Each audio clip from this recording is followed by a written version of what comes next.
my name is Erick, and I have a guest, Peter, stage today. And thank you for the opportunity to see me today, and thank you for the invitation. I want to say something a little bit about you. You know, people might know it already, but I know you're an extreme entrepreneur, extreme public speaker person, and I'm interesting also as the kind of your company you founded is a space engineering solar power, yes? Mm-hmm. And it's the generate energy by sending the beams to the earth, yeah? Yeah, I've been involved in the space-based solar power technology and the commercialization of that for several years. It was a big project. We've recently handed that over to the United Nations, so that's not taking up actually my time at the moment. But we're very proud of some of the stuff that we've done with that. We've managed to get space-based solar on the agenda of 3 world governments and have plans moving forward. So to accelerate the commercialization of that has been something I'm very proud of.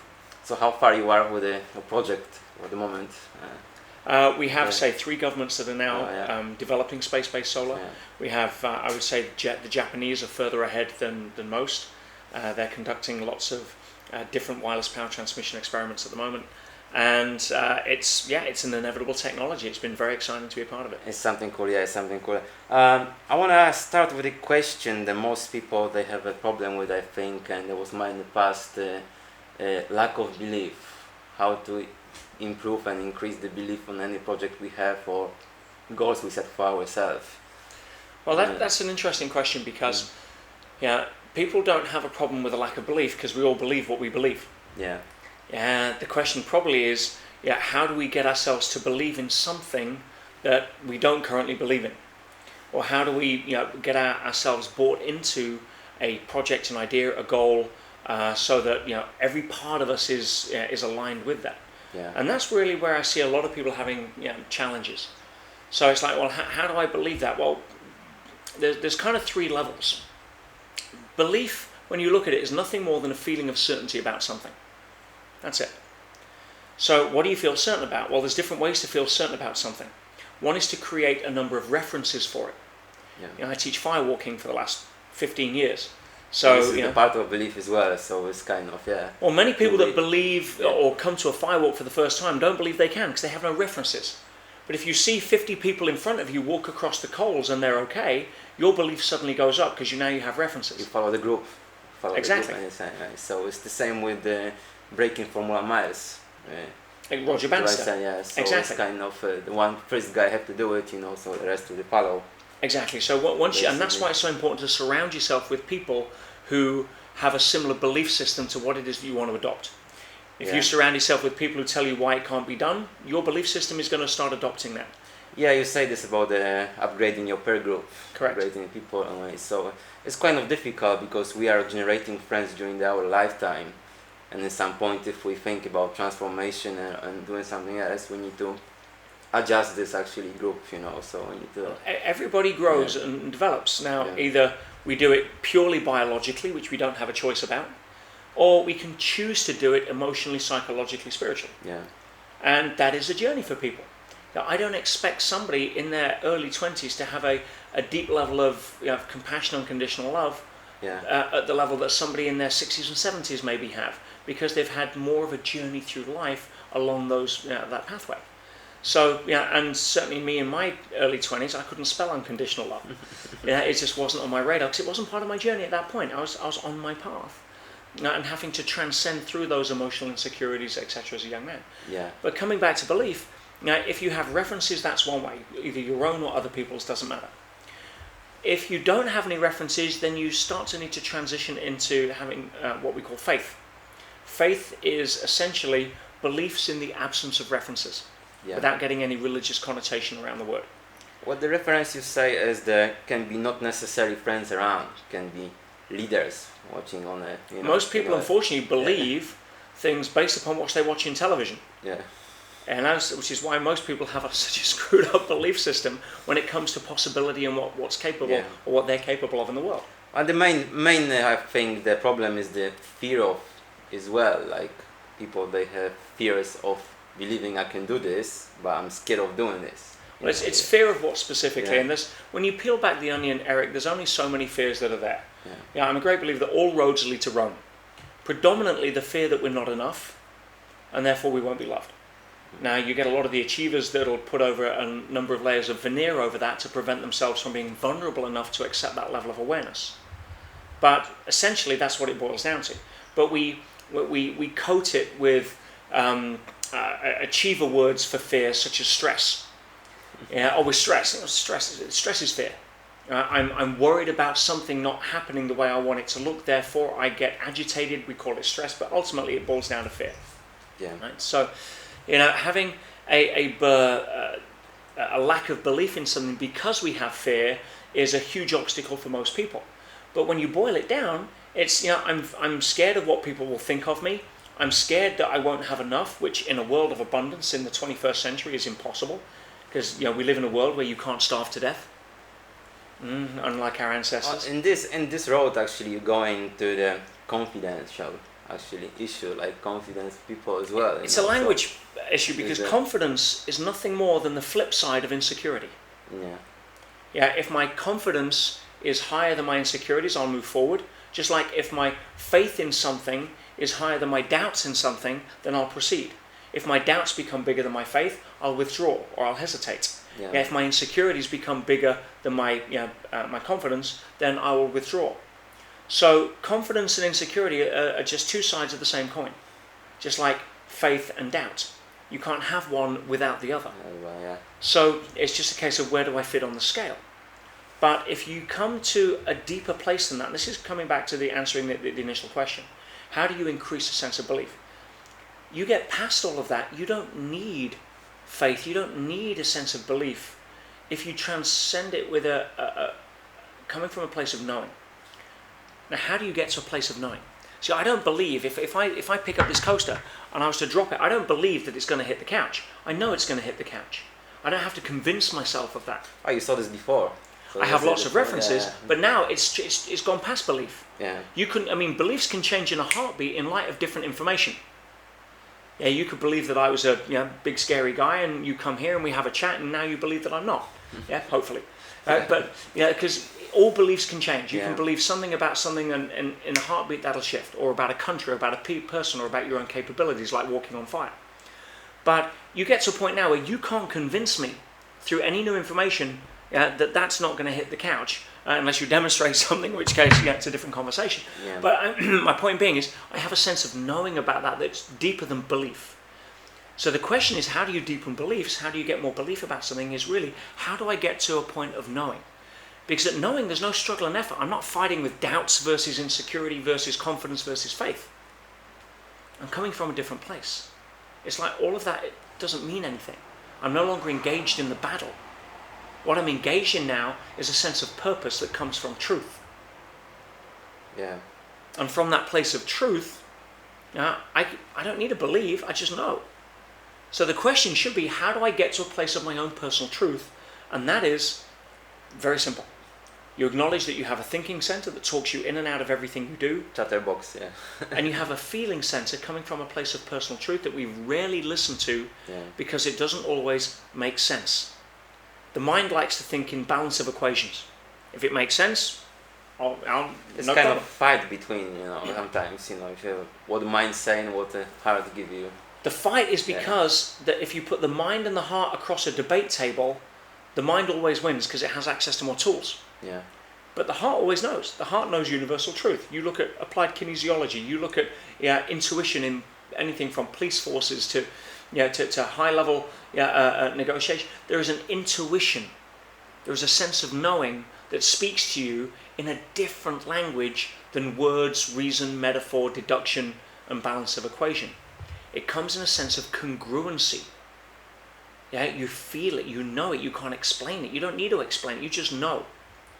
You have lovers that get married on that basis that make the right decision. You have, whereas, it makes sense on paper. It ticks every box, and 3 years later, you're having a divorce party. Yeah. So, getting in touch with personal truth, how do you do that? Quiet the mind. Learn to still the mind. The mind is overactive. So, to go to the quiet mind, the way of the meditation. I know you meditate every day, and then to be in the present, not be in the future or be in the past. So, what is the biggest experience, like positive outcome of the meditation? There's numerous positive outcomes on meditation that are backed up by every level of science now. It's just non-negotiable. Yeah. The challenge is that most people that get into meditation try to meditate. In other words, they use their mind to try to get to a state of no mind. That's like trying to, the chief of police looking for the person that's put the brick through the window when it's the chief of police that put the brick through the window. Yeah, you're not going to be able to catch the criminal. Well, do you try to cut down the thoughts you have during the meditation, of course, yeah, so... Relax. One of the best ways for meditation to get into presence is actually to use the body itself as a gateway. See, most people try to transcend the body. I try and distance myself from my mind and my body and go to some intrapersonal space. Well, the body, if you really get into the body, you transcend the mind. See, when you're present, you feel fully alive. Yeah. But there's no thoughts. When you're engaged and you see an athlete at the starting blocks, every part of their physicality is aligned. They feel every part. Their heartbeat is there. And boom, they're gone. There's no chatterbox. There's no nothing. Yeah, I was actually watching interview Kobe Bryant meditate every single day. You cannot go a day without meditation. Of course not. Because if you in a rushing capture, like, you constantly crash during the day.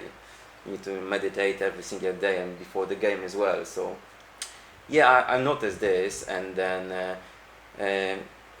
So the next question I want to ask you as well, how you say the power of saying no to people, how you say no or ignore people to give you, positive outcome in the future, because some people you can call time wasted, time capture, like this is your time, this is, day off or whatever. Right.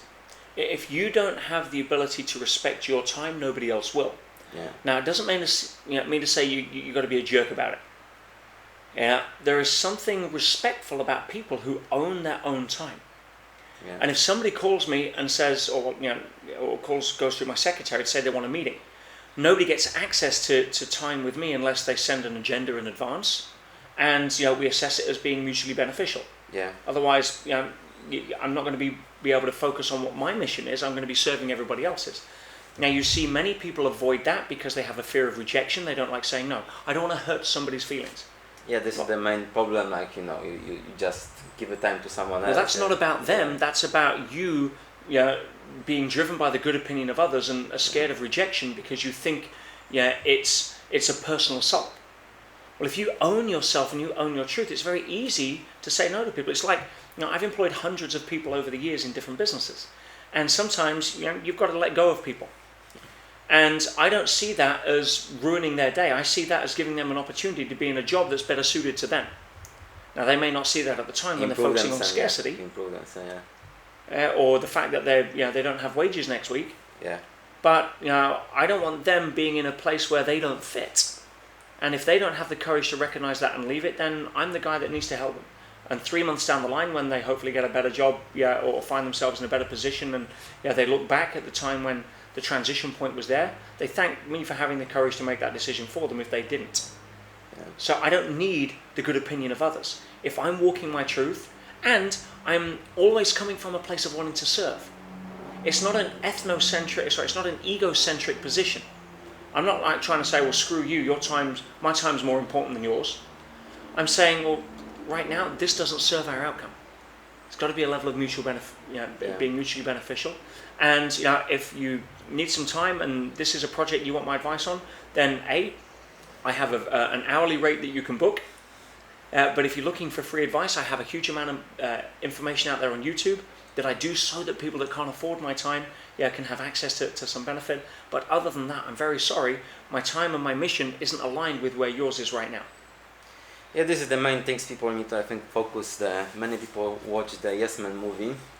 I think I always say yes to everyone, every opportunity, so it's the... Well, saying yes to opportunity, which I believe is the basis for that movie, right, is different. In the beginning, yes. Get comfortable saying yes.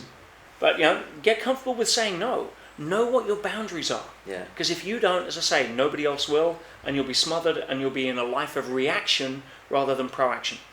Yeah. You've been trained by Tony Robbins as well, and then his actually kind of strategy is to creating mass to every situation and make I think pressure to any goal or situation so we can achieve it.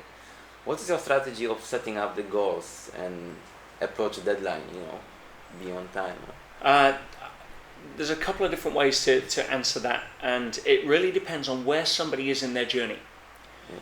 You see, if somebody is in a low level of consciousness or a point of their life where they're feeling a little low frequency, shall we say, they're probably having a time of challenge, and they drop down into sort of the levels of apathetic, or they're unmotivated, or they're fearful, or they've had a challenge and they're coming out of it and they've just lost their mojo.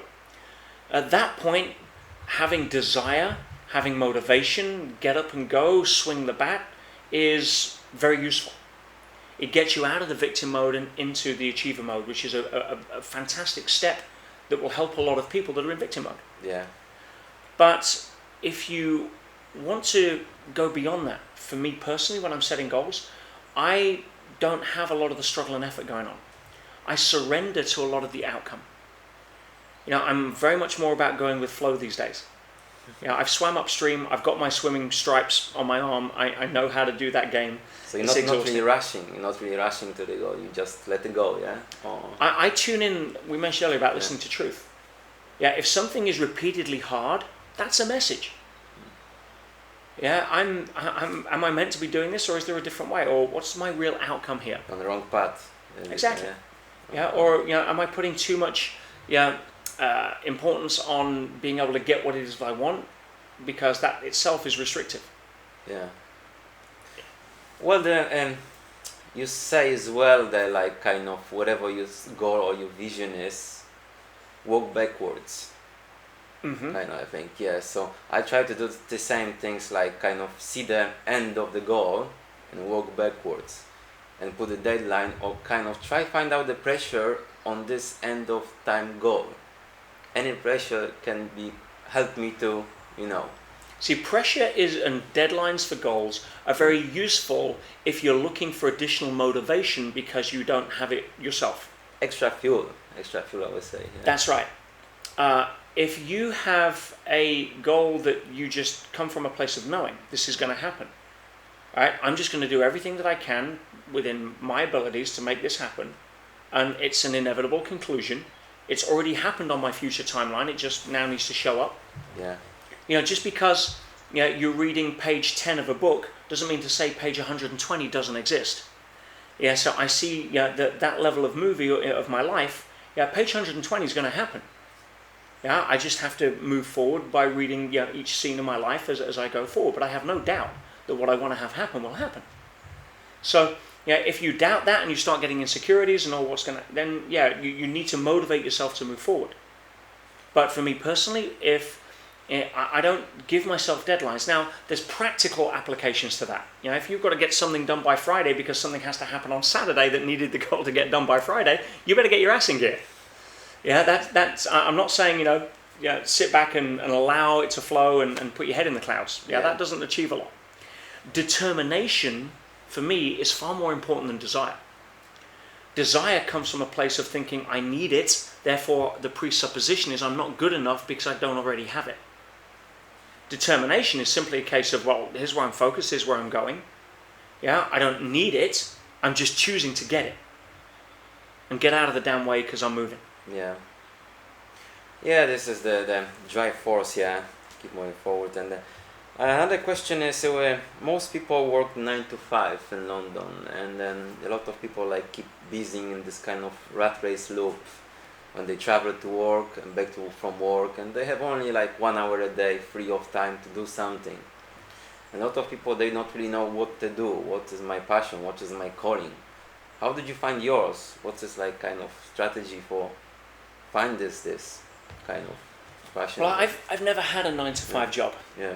The closest I came, saying that, I left school, I worked in a toy store for about 6 weeks until I realised at that time in my life I didn't play well with kids. Yeah. Because I think I was too much of a spoiled one myself at the time. I did a few weeks as a computer programmer, not knowing anything about computers, for Mattel toys. I worked at Aldi, the supermarket chain. Trying to get some money before what I thought was going to be going in the army. So you tried a few things before you hit something. But at 17 years old, I knew that my path was to be an entrepreneur. I knew that at school. I was just, finding my feet. I worked for my dad for a short time because he wanted some help and I wanted some certainty, but that was never going to work either. And so I've never really done the 9-to-5 rat race. I've never commuted, even as an entrepreneur in business. I was in the early 90s, getting up at 5:30 and I'd be in the office. I'd never see a car on the road at 6 o'clock. I mean, now rush hour starts before 6 o'clock. We live slightly different times. Yeah. But I will never commute. I will never sacrifice 2-3 hours a day of my life journeying to go to work, even if it's an office. I now work from home. I don't want to have a place where I go and have to sit in traffic and fight traffic and get stuck in place. I have an office at home. If I'm disciplined enough to get up, which I am, then for me that's what it's about. But for a lot of people, the 9-to-5 rat race is so tough because they feel trapped and it's a downward spiral. How do I get out of a maze that I don't see an exit for? And one has to just chunk back a little bit. If you're sitting on the tube going to work, what books are you reading? You're reading books because you're trying to escape the numbness of the job you don't like.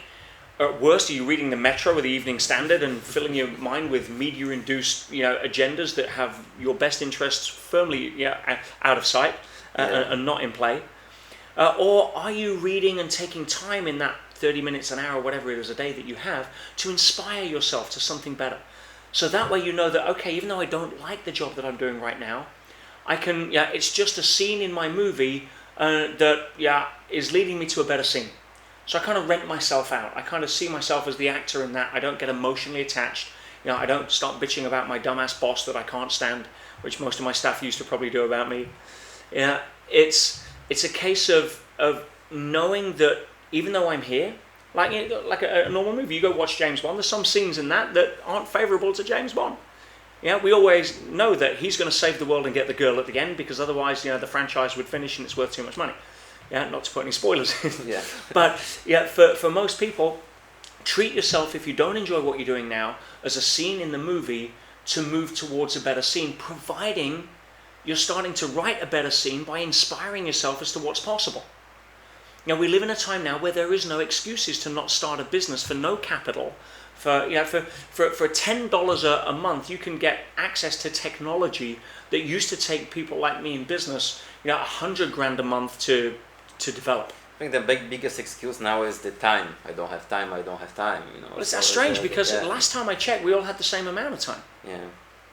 Bill Gates, Richard Branson, yourself, me.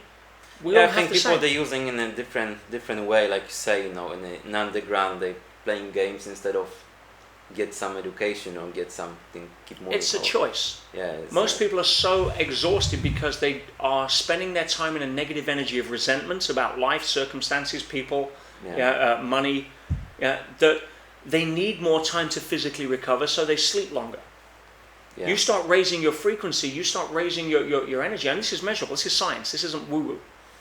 Right? You start raising your frequency or looking after yourself with a better diet, and you need less sleep. My body will reject more than 6 hours sleep a night. It'll bounce out of bed before 6 o'clock in the morning, and I can't tell it no. Because I'm energized, I'm excited about life. Does that mean I don't have challenges? I have more challenges than most people that'll ever have a job. I have more, what people would call problems, than anyone would care to swap. Ask Richard Branson if you want to swap his overdraft, or Donald Trump, and they just see it differently. That doesn't mean to say they don't have as an opportunity to solve something instead of problems. Exactly. I'm excited. You see, the strongest trees grow in the strongest winds, not in the best soil. So why the hell are you not praying for strong winds? People think they like to have an easy path, easy way of doing. Comfort sucks. Exactly. At no point in nature is comfort rewarded. Growth and contribution is rewarded. It's the journey of self. Now, that doesn't mean to say we don't like to be comfortable, but staying in a comfort zone without continually pushing its boundaries is not something that we were designed evolutionarily for. Which means that if we do try to protect ourselves in a level of certainty that most people are addicted to, nature is going to come and give you drama. It's going to give you challenges. It's going to give you the winds of life that are going to blow your certainty flag all over the shop. So knowing that in advance, you can start rolling with it. If you know that there's just as many black squares as white squares on the chessboard, to use a metaphor of good or negative things happening, then the chances are you're going to step on just as many dark squares as light squares. But if you know that in advance, what does the game become? Bitching about the dark squares you stand on, knowing that that's going to happen, or understanding that life's just about a bigger game. Yeah. Yeah, I mean, this is the difficult part, like get out of comfort zone. No one likes it. Oh, it's not difficult. Difficult part is knowing or thinking that the comfort zone is where you should be and having life at every turn tell you it's not. Yeah.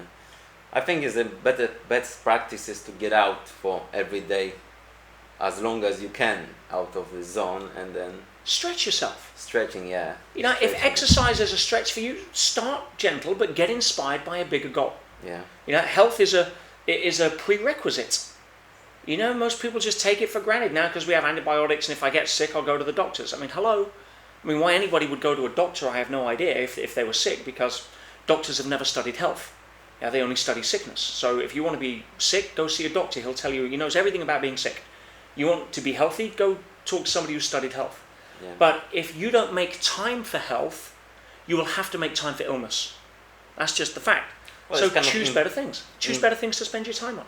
It's kind of investment. Whatever you invest in your body, it's pay you back a couple of years. And that's not just physical food and exercise.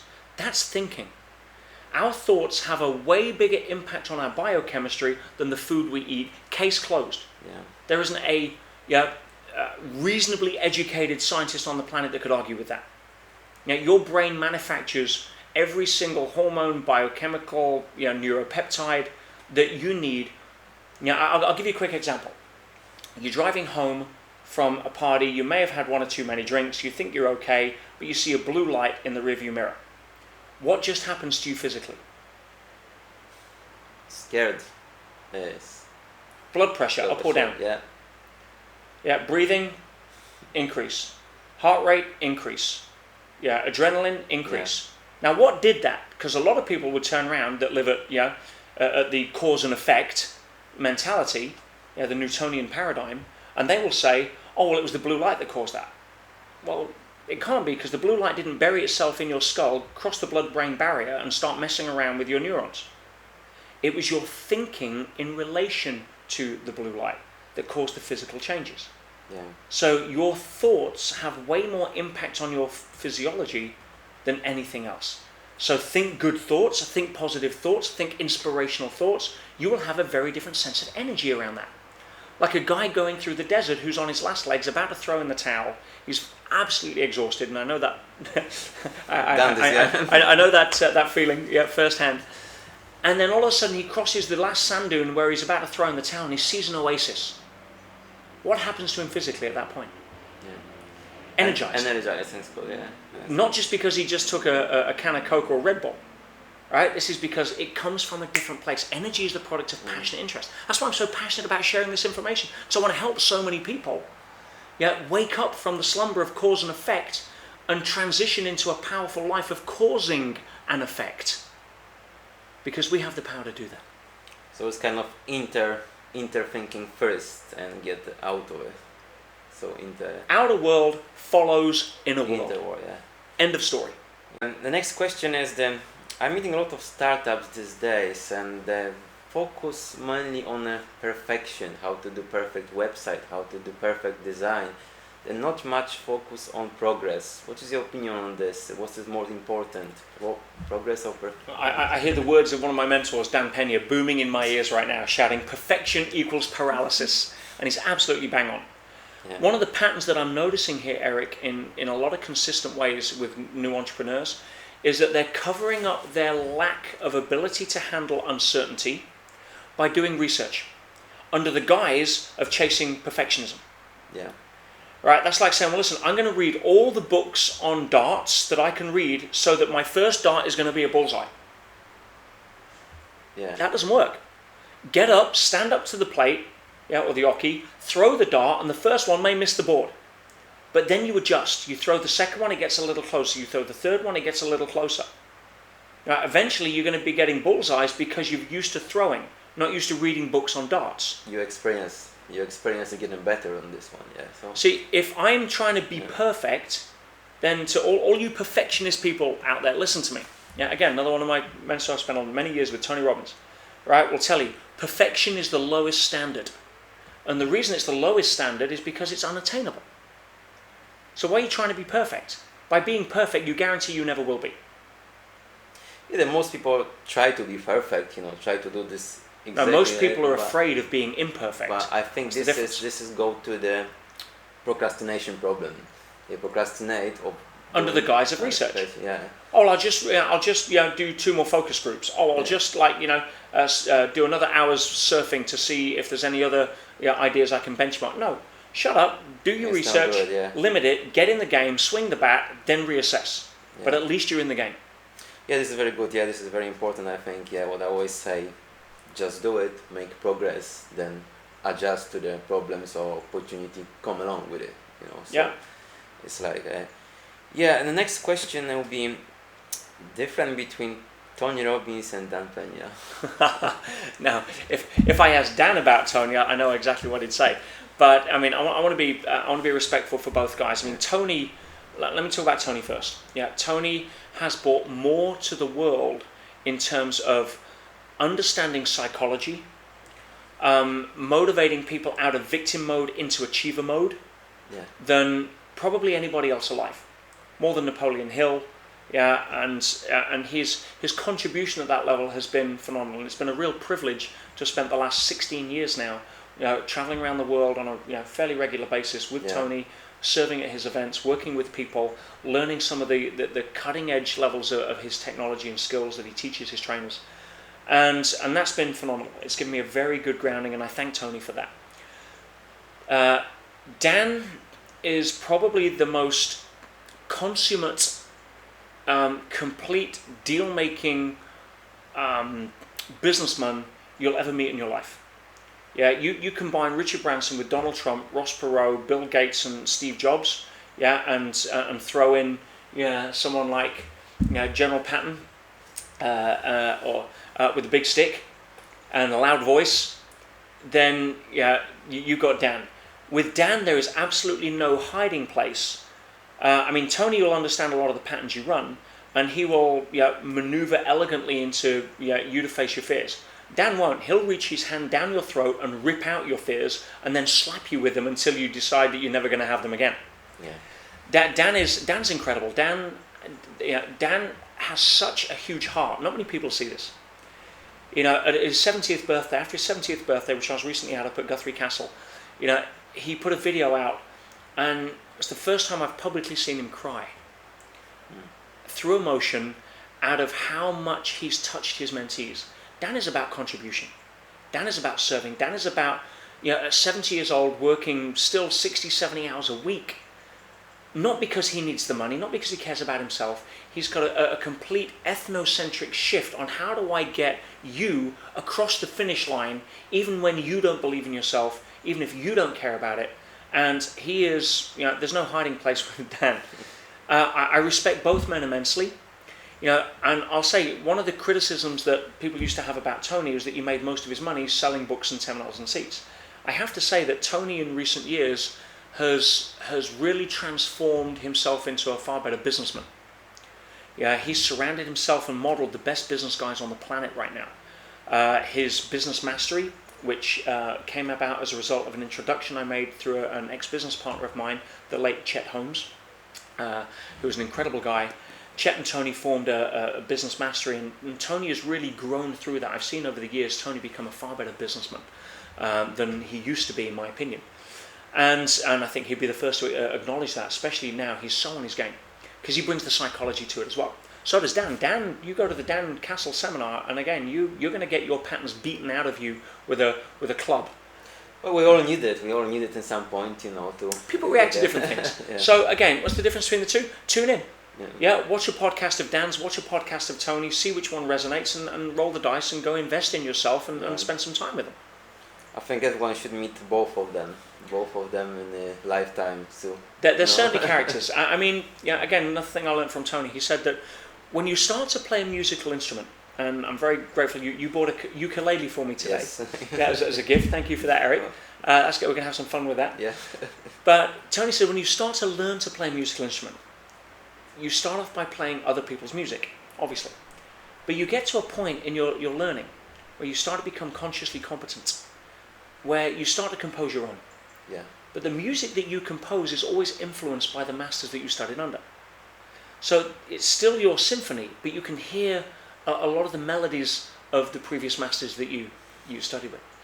Now for me, Tony and Dan have been a huge part of my mentorship. So if you come and study my work, or come to the Millionaire Business School, you'll see a lot of flavor. You'll see a lot of Tony, you'll see a lot of Dan, you'll also see a lot of one of my other great mentors, George Zalicki, who's probably had a bigger impact on my psychology than both Tony and Dan combined. Yeah, you'll see aspects of Chet Holmes, you'll see all of that, and you'll see, from my perspective, having the vantage point of working with all of those mentors. Yeah. I get to join dots in different places to come up with my levels of philosophy that these guys don't do, just as they did for the mentors they studied under. So everybody has a unique flavor, and I'm very blessed that I feel that I'm part Dan Pena, part Tony, part George, part Chet, and and a huge dose of the individualism that I bring to the table, as we all do.